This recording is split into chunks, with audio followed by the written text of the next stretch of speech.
الحمد لله الذي بنعمته تتم الصالحات والصلاة والسلام على خاتم الأنبياء والمرسلين أما بعد أعوذ بالله من الشيطان الرجيم بسم الله الرحمن الرحيم وَإِذْ تَعَذَّنَ رَبُّكُمْ لَئِنْ شَكَرْتُمْ لَأَزِيدَنَّكُمْ وَلَئِنْ كَفَرْتُمْ إِنَّ عَذَابِي لَشَدِيدٌ وقال النبي صلى الله عليه وسلم من لم يشكر القليل لا يشكر الكثير ومن لم يشكر الناس لا يشكر الله وعليكم بالجماعة فإن الجماعة بركة والاختلاف فرقة أو كما قال۔ محترم اساتذہ کرام، طلبہ اعزام،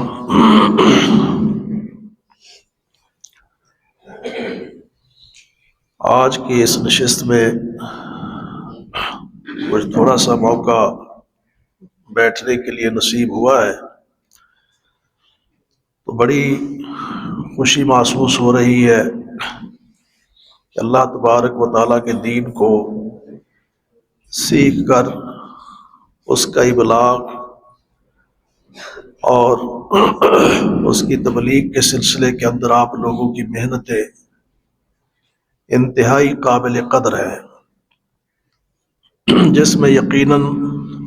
اساتذہ کرام کی محنتیں، شب و روز کی محنتیں شامل ہیں۔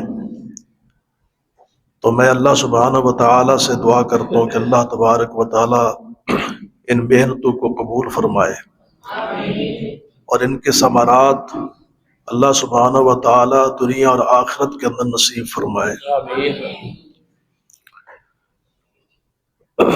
قرآن مجید کی جو آیت اس وقت میں نے پڑھی ہے اور ایک حدیث مبارکہ،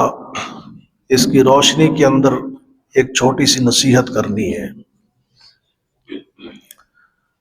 قرآن مجید کا یہ حصہ اللہ سبحانہ و تعالیٰ نے اس میں یہ اعلان فرمایا ہے کہ اگر تم شکر کرو گے لازیدنکم، تو میں تمہیں زیادہ کر دوں گا، وَإِنْ كَفَرْتُمْ، اور اگر تم نے کفران نعمت کیا، شکر ادا نہ کیا، تو میرا عذاب بھی بڑا بھاری ہے۔ اور اس کی مثال خود بنی اسرائیل کے اندر موجود ہے کہ اللہ سبحانہ و تعالیٰ نے ان کو کس قدر نعمتوں سے مالا مال کیا تھا۔ آزادی کی نعمت ہے، ان کے سامنے ان کے دشمن کو رب العالمین نے پانی کے اندر غرق کر دیا، اور پھر آگے کھلے میدان کے اندر تپتی ہوئی ریت اور سورج کی تپش اور حرارت کے اندر جب یہ لوگ کھڑے تھے تو اللہ رب العالمین نے آسمانوں کو حکم دیا کہ ان کے اوپر سائبان بن کے کھڑے ہو گئے، چھت دے دی وَظَلَّلْنَا عَلَيْكُمُ الْغَمَامَ۔ کھانے اور پینے کی تنگی تھی تو رب کائنات نے من اور سلوہ جیسی نعمتوں سے سرفراز کیا، لیکن یہی قوم جب رب العالمین کا شکر ادا نہیں کرتی تو رب العالمین نے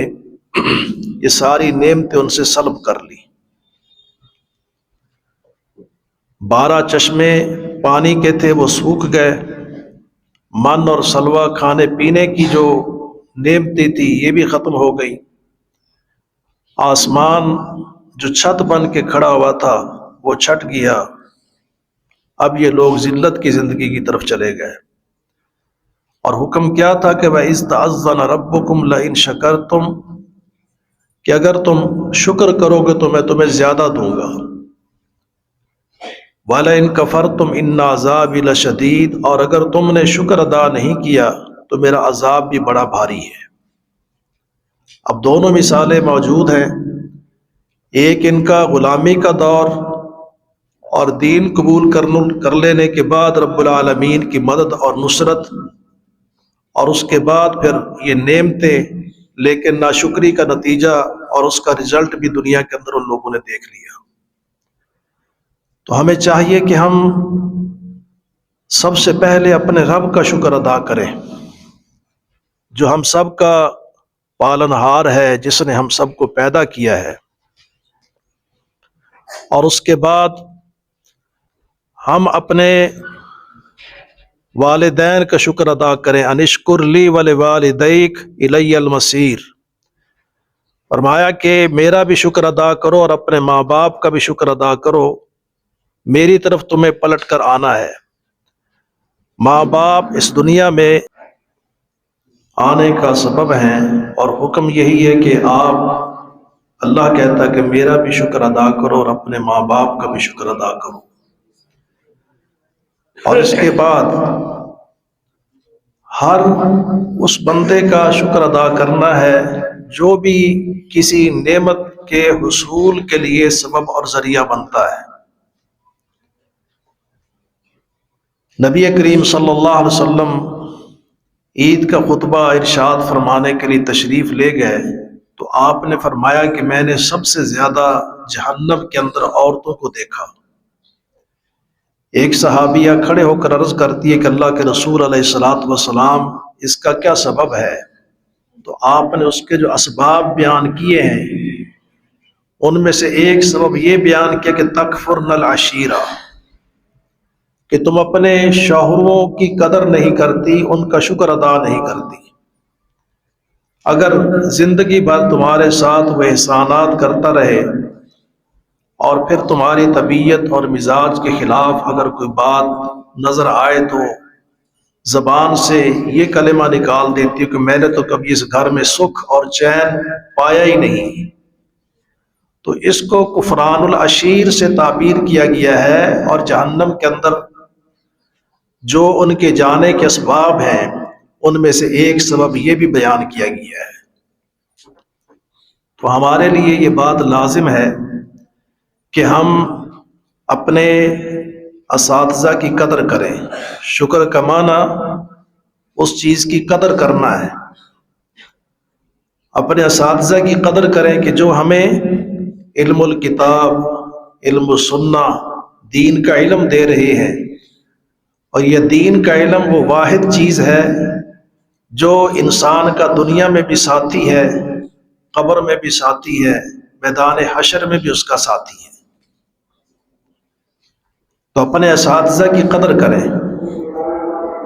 اور اس کے ساتھ ساتھ اپنی انتظامیہ ان کی قدر کریں، اور اس کے ساتھ ساتھ یہ چیز ذہن کے اندر بٹھا لیں کہ اگر ہم نے ان لوگوں کی قدر نہیں کی اور آداب کو ملحوظ نہیں رکھا تو ہم علم چاہے جتنا بھی حاصل کر لیں لیکن اس کی برکت سے محروم ہو جائیں گے۔ اس لیے قرآن پاک کی اس آیت کے اندر یہ اعلان ہے کہ تم اگر شکر کرو گے تو اس شکر کے نتیجے کے اندر جو پہلے والی تمہاری زندگی کے اندر خیر و برکات ہیں، نعمتیں ہیں، انعامات ہیں، وہ اپنی جگہ کے اوپر قائم اور محفوظ رہیں گی، وہ زوال پذیر نہیں ہوں گی، ختم نہیں ہوں گی۔ صرف وہی چیزیں باقی نہیں رہیں گی بلکہ لازیدنکم رب العالمین مزید چیزیں بھی تمہیں نصیب فرما دے گا۔ اور حدیث مبارکہ جو پڑھی ہے، فرمایا کہ من لم یشکر القلیل لا یشکر الکثیر، جو چھوٹی چیز کے اوپر کسی کا شکر ادا نہیں کر سکتا وہ بڑی چیز کے اوپر بھی شکر ادا نہیں کر سکتا۔ کسی بھی چیز کو چھوٹا مت سمجھے۔ ومن لم یشکر الناس لا یشکر اللہ، جو بندہ لوگوں کا شکر ادا نہیں کر سکتا وہ اللہ کا بھی شکر ادا نہیں کر سکتا۔ اور اس کے ساتھ ساتھ فرمایا کہ علیکم بالجماع، فرمایا کہ تم جماعت کو لازم پکڑو، جماعت کو لازم پکڑو، اس لیے کہ یہ باعث برکت ہے، اور ساتھ ساتھ اختلاف سے اپنے آپ کو بچا لو، اس لیے کہ اختلاف انسان کو تفرقے کی طرف لے کر جاتا ہے، اور ایک روایت کے اس کو لعنت سے تعبیر کیا گیا ہے۔ تو چھوٹی سی چھوٹی چیز پر بھی اپنے رب کا شکر ادا کرنا ہے اور محسنین کا شکر ادا کرنا ہے، اور بڑی سے بڑی نعمت اگر مل جائے تو اس کے اوپر بھی اپنے رب کا شکر ادا کرنا ہے۔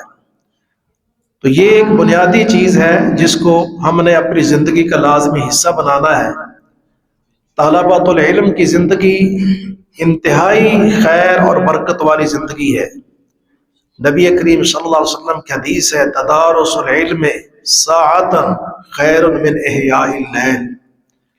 رات بھر کی نیکیاں، تہجد گزاری، نوافل، قیام، رکوع، سجود، ساری چیزیں جمع کر کے ترازو کے ایک پلڑے کے اندر رکھ دی جائیں،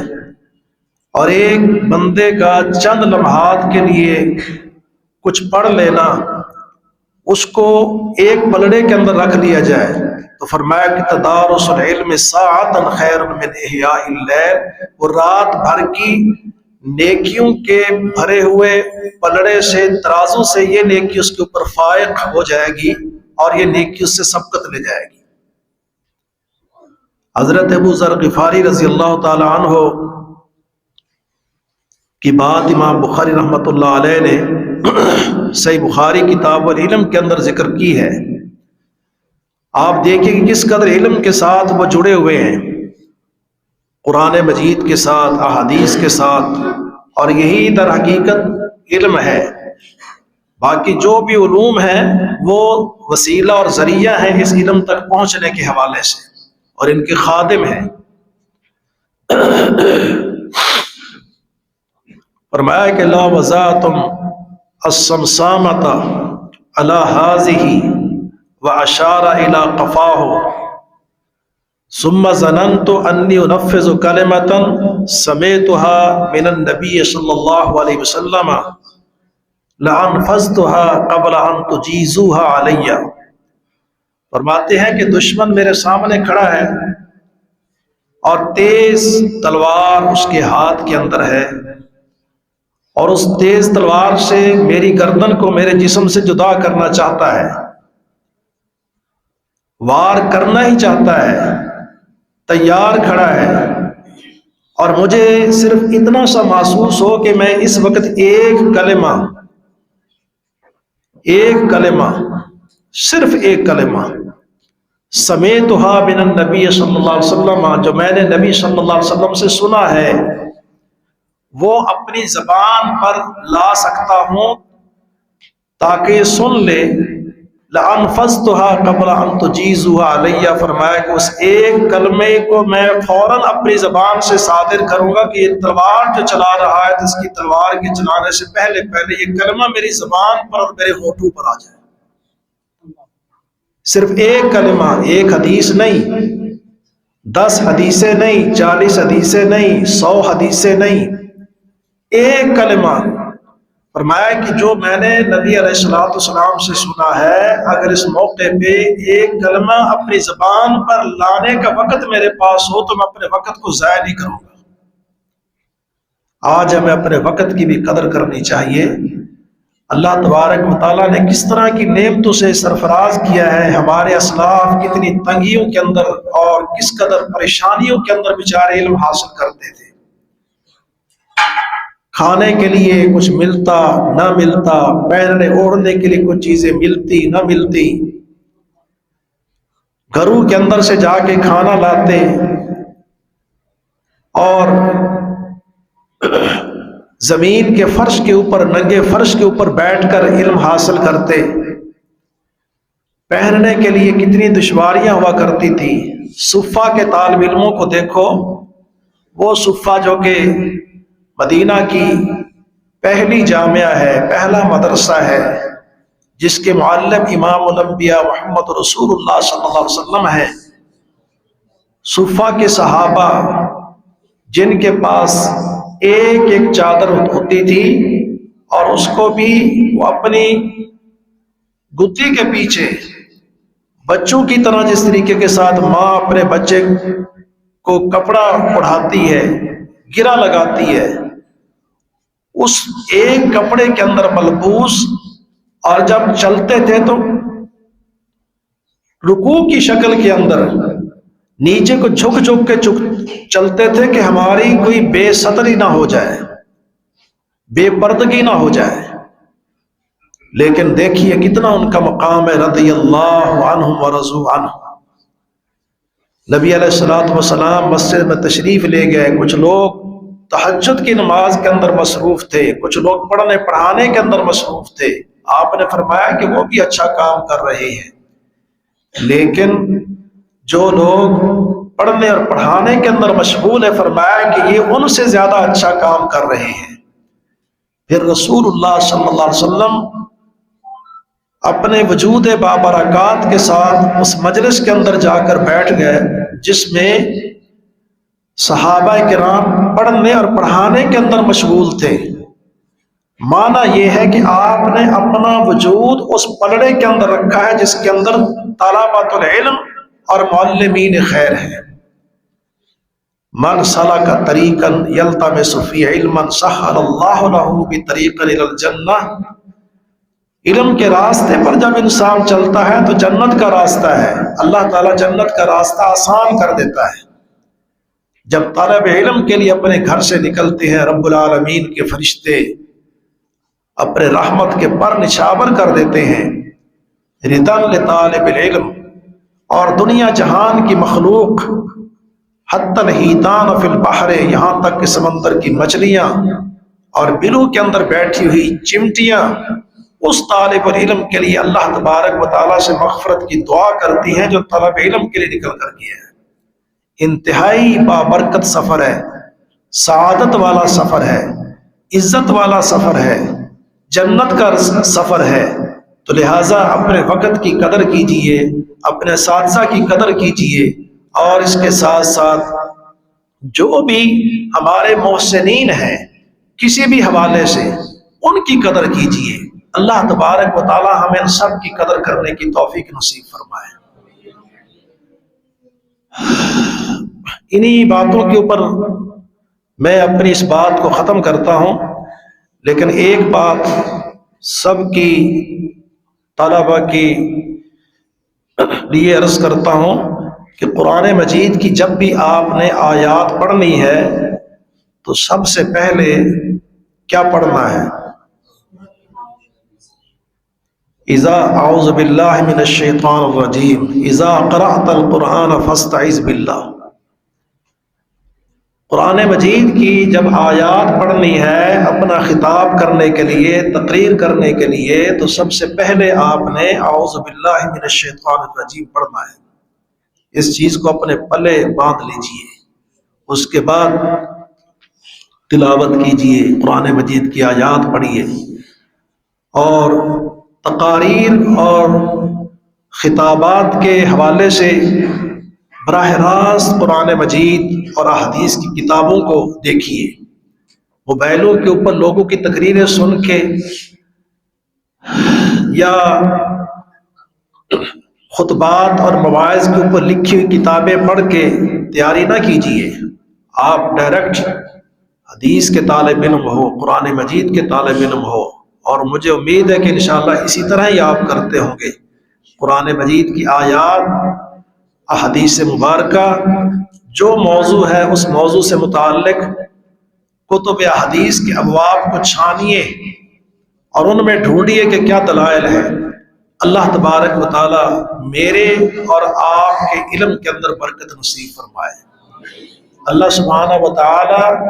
ہمیں اپنا، اپنے ماں باپ کا، اپنے اساتذہ کا اور اپنے محسنین کا شکر ادا کرنے والا بنائے۔